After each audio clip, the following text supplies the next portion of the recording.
আজ সন্ধেবেলায় কেমন যেন একটু খিদে খিদে পেয়ে যায়, সেই খিদে মেটাতেই একদম রান্নাঘরে ঢুকে পড়ি দুজনে বলতেই আনায়ার পাপা আর আমি কিছু মুখরুচি খাবার বানাবো বলে।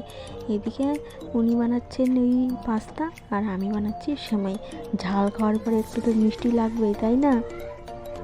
আর তোমরা আমরা অনেক ভিডিওতেই দেখেছো যে আনায়ার বাবা রান্না করছে। ও কিন্তু মস্ত বড় রাঁধুনি, ও খুব ভালো রান্না করে। ও যেখানেই যায় পিকনিকে ওকে রান্নার দায়িত্ব কিন্তু ওকেই দেওয়া হয়।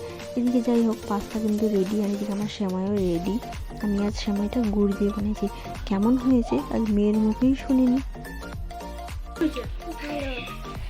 কেমন ভালো? লঙ্কাটা খায় না, খাবো না। কেমন ভালো হয়েছে বেটা? খুব ভালো বলছি তো। খুব ভালো কিছু না। কে বানিয়েছে?